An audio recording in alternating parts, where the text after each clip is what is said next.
Okay. All right. So I start off just with a brief discussion of students with intellectual disabilities and all the challenges that they face. And I know that these have been brought up a number of times, so I'm not going to spend a lot of time going through each one of the bullets on these slides. You folks already know that the parents of individuals with disabilities are, I'm sorry, this is running by itself. I have no control over the speed of the slides right now. Let me stop and reset. All right, so you folks already know that individuals with disabilities who are living at home are a significant challenge for their parents and families, and that they're nearly 4 times as likely to have significant healthcare costs. So this is one of the challenges that we face. We also know that their employment outcomes are not necessarily good, and that these folks are struggling to, first of all, acquire a job, and secondly, maintain a job for a period of time. In fact, I was just reading an article a month or two ago from the Department of Labor and Statistics that was showing folks with disabilities were among the first to be fired when COVID hit. And those numbers were reflected in the 2021 projections of individuals with disabilities. And so we do know that there are attributes and challenges for each one of these students, and that every student is an individual. And so if we look at some of the things that we know about these folks, we know they have low absenteeism, right? That they come in, they're dedicated to their jobs, and they actually do like doing some jobs that other folks don't like doing, but they have many challenges. And these are related to the application process, interviewing with employers. A lot of employers don't understand folks with ID, and so they have challenges with their behavior. This is running on its own and I have no control. Apologies. Someone put a timer on apparently, and so I have to talk faster or keep going back. Please stop me and correct me and ask questions as we go. As I said, this is not something that I'm currently running, right? This is a new program for us, so I'm looking for feedback. One of the pieces that we focus on, that we're going to focus on here, are executive functions. I'm going to talk a little bit more about those in just a minute. But we have a multi-prong approach we're going to try, and that is to work with students through our individual graduate programs here. So we have folks in counselor ed, occupational therapy, physical therapy.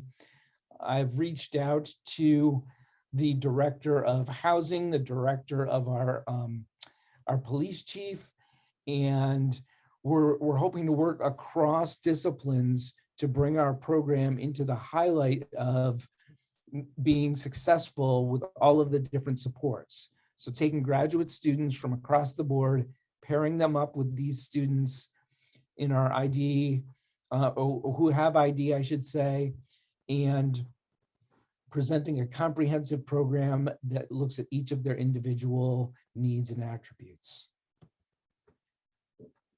So our goals range across different areas, right? We have independent living, employment, continuing education, social engagement, and healthcare. These are all aspects that we think are critically important. And so, as I mentioned, we're going to bring in each individual student. We're actually doing this over a 3-day period in the summer. And during our summertime, what we will do is have a detailed interview with them so we can learn their strengths and weaknesses. And then starting in the fall, we will have an individualized plan in place for the supports they're going to have and the training that they need in order to move forward and be successful in the college community, right? This is not a one-size-fits-all model, which gets us into our next slide, which is the use of universal design.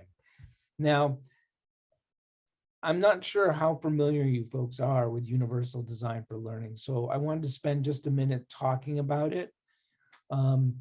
But feel free to send me a comment, and I can't see comments right now, Melanie. So if a number of people are making a comment, like, we know all about universal design, Matt, stop talking about it. I can skip to further in the presentation, but you'll have to let me know, okay? For sure. So this is Ronald Mace. He was a professor and wheelchair user at University of North Carolina, or North Carolina State University, I should say.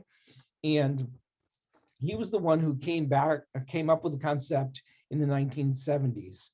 So the idea is create curb cuts. His first idea was to create curb cuts and ramps into buildings for people in wheelchairs. Well, it turned out that the idea of curb cuts works for a number of different people, right? So if you think about it, if I'm outside pushing a baby stroller, the curb cut's really helpful for me. Or if I'm a delivery man with heavy packages using a dolly, the curb cuts and the ramps are extremely helpful. So we take those ideas, and this is just another example of that here on this slide. This is a pictorial representation or graphic organizer of the different principles of universal design.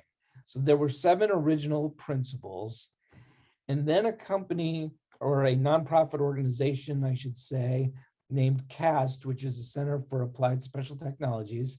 It's a group of kind of a Harvard think tank up in Wakefield, Massachusetts, who I've partnered with for a number of years, came up with the idea of education through universal design for learning. So with universal design for learning, it takes the same idea of curb cuts in architecture, and it applies it to an educational context. So we're using universal design for learning along with the WHO classification for individuals with disabilities as our theoretical framework that is guiding the work we're doing at IES. Quick overview of UDL now. So UDL is looking at the cognitive and affective capacity of individuals with disabilities.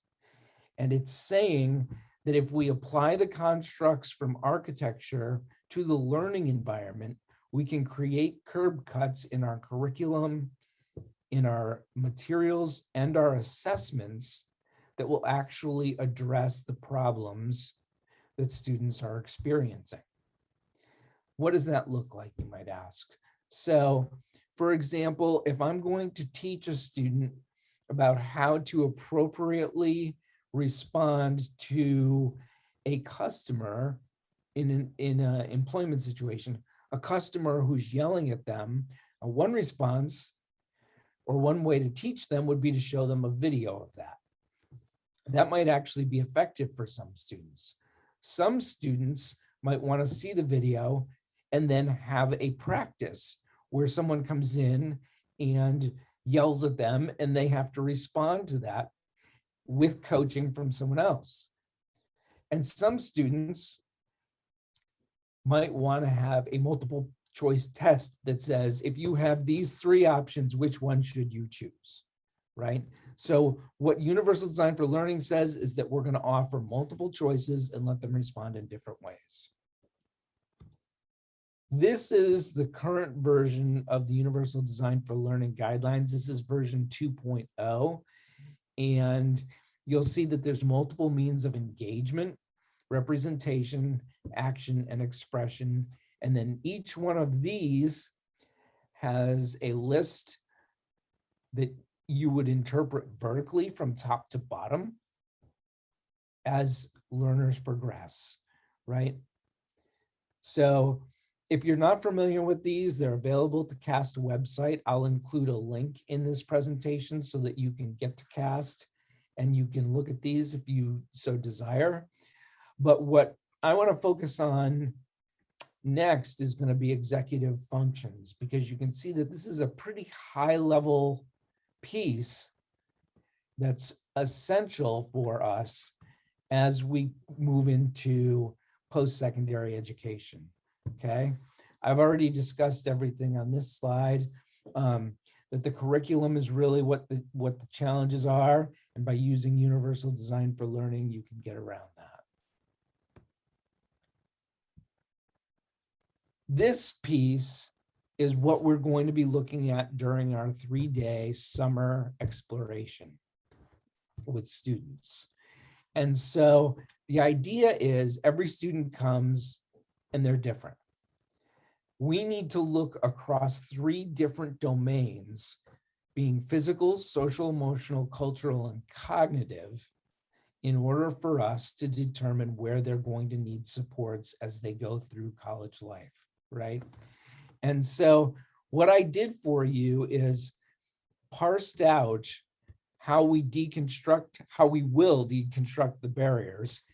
And I'm looking specifically now at this cognitive one because it would have been impossible for me to map for you all of the different barriers that are up there. But we do have a rubric that we're putting together that we will make available as soon as we figure out if it works or not. We're going to pilot it this summer.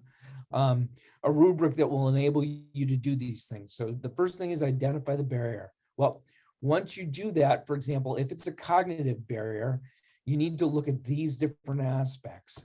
And this comes from previous research that I've conducted with folks who are in middle school and high school.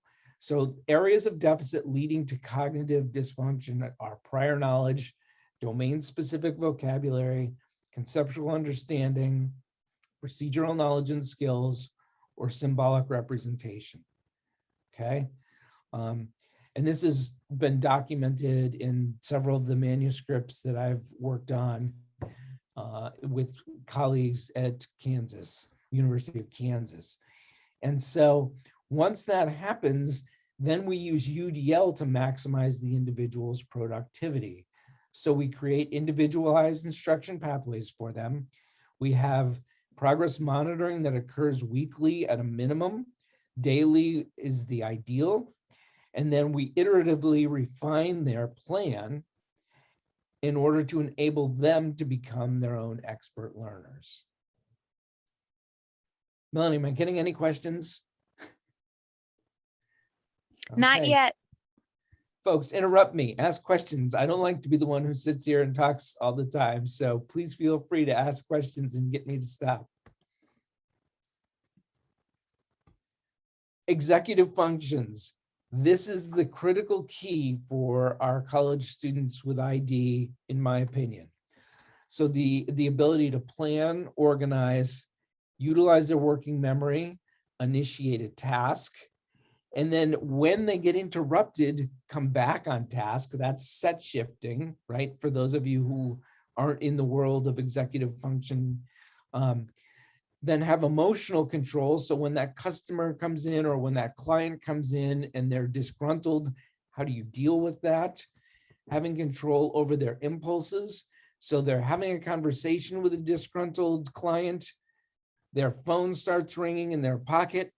Now they have to set shift, reach down into their pocket and shut off their ringer. That can be very challenging for these students, right? And then self-monitor how they're doing. So I have 6 tasks that I need to complete today in this order. Am I getting them done in a timely manner as my boss would want me to? Okay, so this is something that we need to focus on. And it's not a problem just for our students in the IES program, it's a problem for all college kids. In fact, I have a program here at UCF called Project Focus, where we work with college students outside of the IES program who struggle with different aspects of executive function. So what we're doing is we're taking the training protocols that we developed for them. And the beauty of this is that my doctoral students provide that instruction. And so they're going to be able to provide instruction for the IES students too. We're thinking we're going to have to do some modification to the protocols, but that once that modification is done, we already have a framework for success in this area. All right. Now within this, we have research-based strategies for successful education, and we've put these into 5 different groups. The first is vocational training, where we're talking about the domestic skills, money management. I won't read all of these things to you.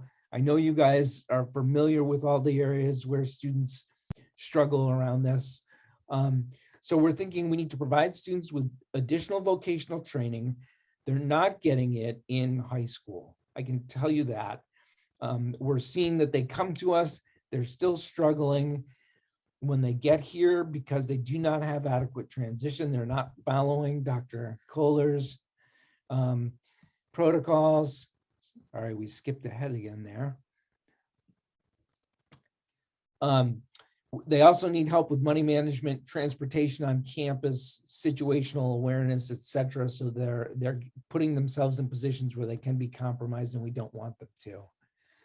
Also, employment matching. This is another key aspect for us. So we plan to be looking at employers and making sure that the employers are matched strategically with the folks who are seeking those jobs. In other words, we don't want to be putting students in jobs where we know they're not going to be successful, right? Something I do want to add that it appears in bullet 2 here is employer training. We want to make sure that the employers understand the students that they have coming to them so that they can work with them effectively. And we are going to have job coaches who will be out in the field working with them as well. In terms of adaptive strategies, we're looking at routines and structures within the workday and making sure that students have similar routines and structures on a daily basis, because we know that when they don't, they become easily confused and this affects their executive function. Also, alternate interview processes, because these students sometimes don't interview very well, and accommodations for sensory demands. So all of these things appear in the research. We're looking at doing each of them and individualizing them using universal design for learning. Finally, we have cognitive supports and social supports, and we are looking at embedding those within both their communal living situation and in terms of what they receive from their mentors in content area specific courses, right? So in other words, they're learning about money management. They will have several different ways that they can do that. So they'll have a personalized instructor. They'll have someone who's demonstrating different technology tools they can use to manage their budget resources.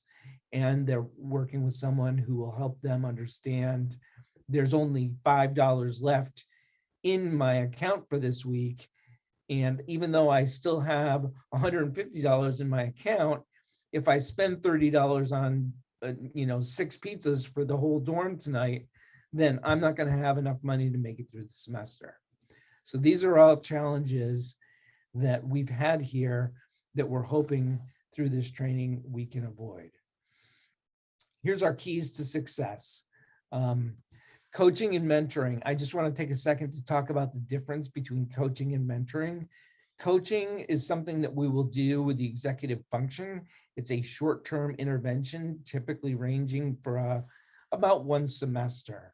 Now, these students I'm anticipating are going to need 2 semesters of it, but with our typical undergraduate students, we usually do a 12-week intervention.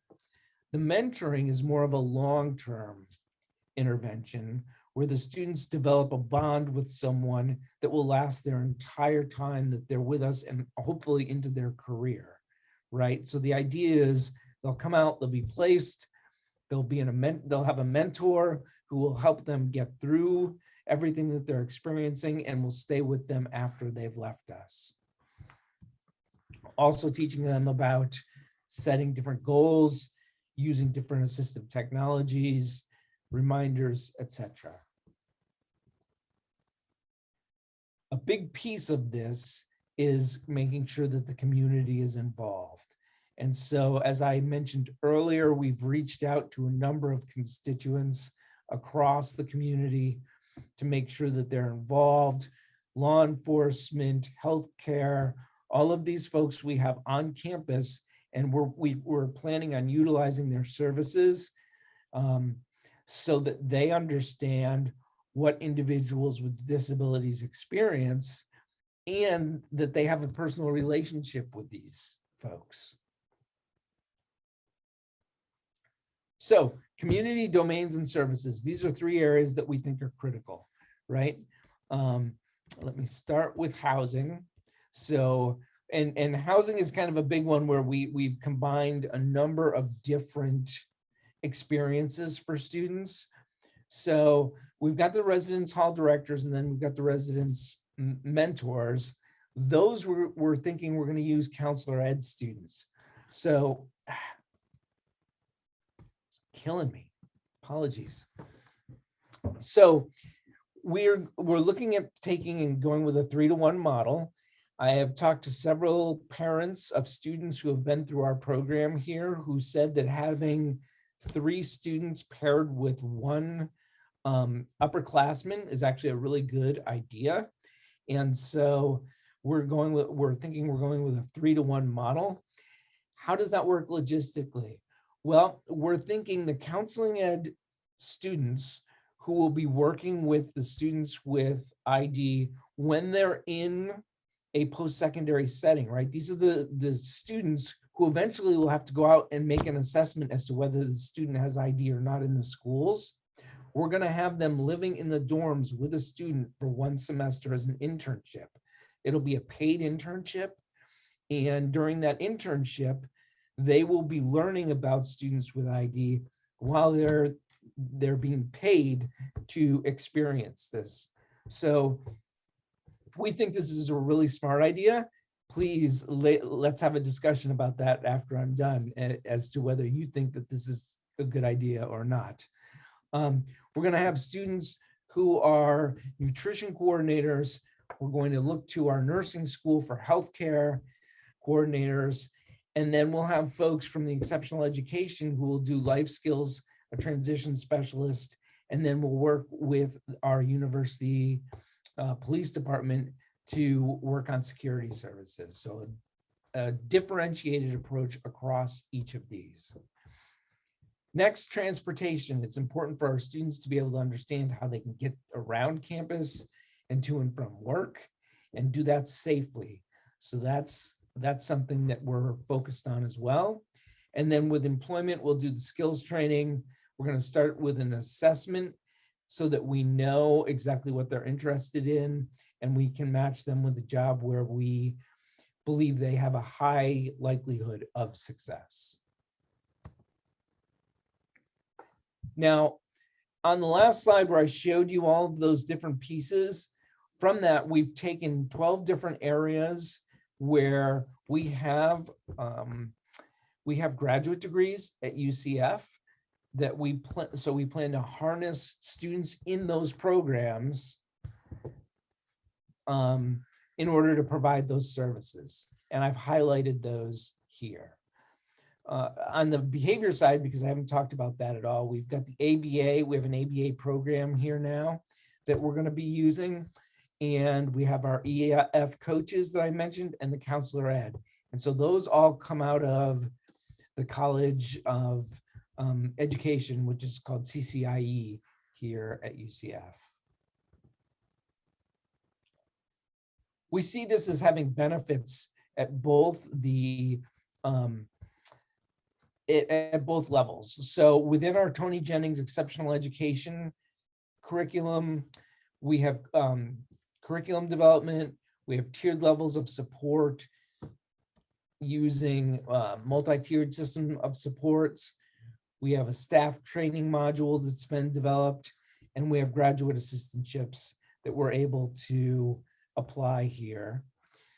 We also have an R&D center. And so at the R&D center, we're looking to develop innovative training and funding opportunities, as well as having supports for curriculum for students with ID and research on employment and training outcomes. Now, I don't know if you folks are aware of this. I was not. There are a number of excellent education and employment resources available. So the next couple slides are just brief descriptions of places that we plan to pull pieces from. I'm not saying we're going to replicate their program exactly, but what we're going to do is look at the individual characteristics of our students and then look at some of these programs and align what we're doing with those. So these will be available to you on the slides that I'm going to send to Melanie, and she's going to make available through the site. So I'd encourage you to go and check those out. And then there's also exemplary residential experiences. I spent several days going through and doing research into residential programs across the United States. These are not necessarily IES specific. In other words, they're not focused specifically on students with intellectual disabilities. They include students with all different disabilities, but they are residential facilities who I felt offered exceptional opportunities for students. And so we'll be pulling from some of these, and all the links are included for you there. And now I'd just like to have a discussion about what you think. So I'm going to stop sharing, and I'm going to open it up for a discussion. Tell me what you think I'm doing wrong. Please help us. Our team is shifting its focus, and I'm looking for insights from you folks at this point. Matt, this is Mary Lou. Mary Lou, hi. At the outset of the program at FAU, we worked with the speech language program, the communication disorders program, and the counselor ed program. And the barrier that we ran into, so you need to just know this ahead of time when you go and approach them, is that those two programs, regardless of whether we're talking about a PhD program or a master's program in those two areas, they require doctoral level supervision. Right. So if you're going to provide SLP services, there has to be a faculty member from that department. If the program is ASHA credentialed, and I believe UCF's program is ASHA credentialed, then there has to be someone that's a doctoral level, a faculty person, to supervise the interns that are providing therapy to the students. So that's an excellent point.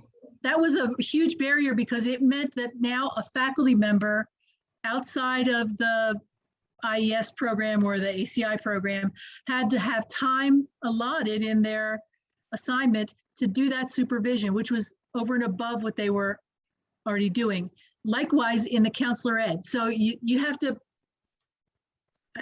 sweeten it somehow so that those faculty members will see the value in doing this over and above. And I'm going to tell you directly, it needs to be connected to research. They need to have the opportunity to be able to do research with those clients in order to engage a faculty member to give up time to do it. That's my suggestion. I think it's a perfect idea. We had at FAU, there's an exercise science and health promotions program. That was another group that we approached to join our academy and provide some sort of physical fitness options for the students at the academy. And they were willing to do it, but they are so understaffed and overburdened in their assignments that they could not do it. They were the group that wanted to volunteer first, which, I just wanted to kiss every single one of those PE people, but nevertheless, I did not. The other groups, I had to work really hard to just get them to talk to us about this possibility. And it all revolved around whether or not there was some compensation for the faculty members in their assignment. That's a great point. Yeah, and we've thought through that when we apply for funding for the program this spring. We're looking at money for a course buyout for every semester that someone does that, right? So that they're able to do it. And we've been fortunate in that the folks who originally got this program going are actually from a multidisciplinary team. So we were able to go back to them and not have to start fresh with someone new in the department. And I could go and say, I see you developed 3 of these courses for the IES program. Is it possible we can get you or with someone on your faculty to come back, preferably an assistant professor who's less expensive than a full professor? Exactly. And they're much more swayed by the idea of a opportunity to conduct research in-house. Anyway, Right. that I think you're right on track with it. I wanted to give you positive feedback for that. I just wanted to throw that out there, that there's this stumbling block that you need to plan for. Appreciate that very much. Others? Matt, hi, this is Diana. Hi, Diana. Hi. I just wanted to say you're really spot on when you talked about, the need to really understand employer partners and where students will be placed for internships or job shadowing. I don't think we spend enough time building those partnerships in a way that we go in and we understand environmental variables for employment in order to set up sort of a win-win situation for both the student being placed and also realistic expectations for the employee, for the employer. So spending time, not just preparing the student for the setting, but also preparing the employer for the student, so both can be really successful. I think in my experience, that's been really important to build up those partnerships, have a flow of communication, talk very candidly about the needs for support for students being placed at those sites. So just think about that, but I think you were right on target to identify that under employment preparation.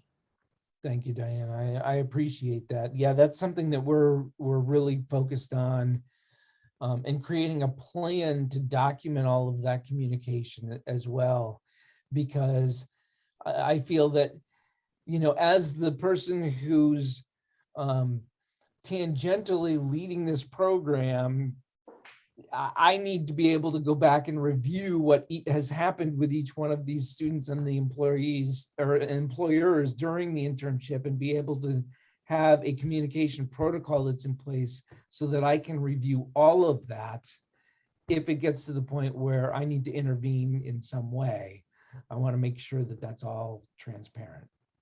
Right. And, having the appropriate, documentation in place, whether that's a simple, employer handbook or an MOU, something that really lays out sort of, what the expectations are going to be for the placement of your students. I think that's helpful. The expectations on both sides. What do we expect from an employer providing an experience for the student? And then what do we expect from the student as well? And keep that line of communication fluid, open, flowing back and forth. Thank you so much, Diana. Of course, my pleasure. Others who can help us as we shift.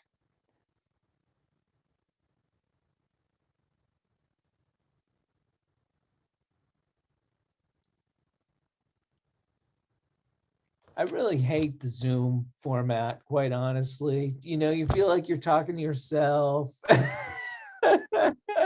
For those of you who have lived on Zoom for the last few years, yesterday I was on Zoom for 12 hours. And it's one of those things that, it's nowhere near as good as it is when you're in person and you can collaborate with folks. Melissa's just turned on, I've motivated her to turn on her camera because I totally relate to what you're talking about. So I was like, oh, I got to turn my camera on. I can't leave them hanging. I totally get it. Yeah, I hear you. So Melissa, do you have anything that you can help me with? I mean, this is a vision. This is not something that has been laid out yet. I do not. I came actually to the session to gain ideas from you as a faculty member to better ways to support the students in my class. So I wish I had some great suggestions for you, but I appreciate all the wonderful suggestions that I got from you and the colleagues who just commented as well. Yeah. It's wonderful what you put together. Thank you. Matt, I'd suggest looking at Sherry Bergstaller's publications on higher ed. I'll tell you what the title is. I just have to stand up so I can get it. Creating Inclusive Learning Opportunities in Higher Education, a Universal Design Toolkit. You want me to type it in the box? Mary, please. I can do that. I'll do that right this second. It'll take me a while because my fingers aren't warmed up yet. Is she still teaching in Washington? She sure is. And this is her newest book. So she was there when I was there, and I had to compete against her. Yeah, well, that's a high bar to set, huh? Yeah, I lost every time I did because I was an brand new assistant professor, and to try to go against her was a lose-lose situation. Every time I competed against her, I lost. It was a time of I hear growth you. for me. I hear Time you. of growth. She does have an University. excellent program, though. The Do It program is fantastic. Right, and this book, yeah, it is a 2020, is much more focused on how to make the campus, how to make the classes and then the campus and your programs more inclusive.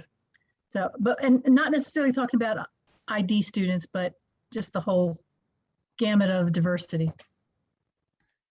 Thank you for that resource. Sure. Others?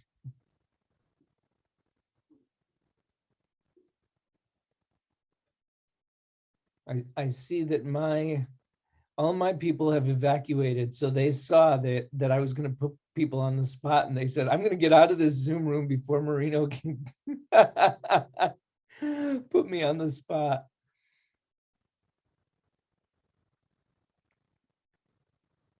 Well, I know you all, this is valuable time for all of you, so I don't want to force you to stick around longer than you are interested in doing so. I'm happy to stick around and have a discussion with anyone who would like to stay. But all of my information will be available on the slide deck. I've put notes along the bottom for all of you that have basically what I was talking about, and then some more of the resources where that information came from. And so that will be in the notes at the bottom of the slides that you didn't see. And so I would encourage you to do that. And I thank you very much for coming. Have a great rest of your day.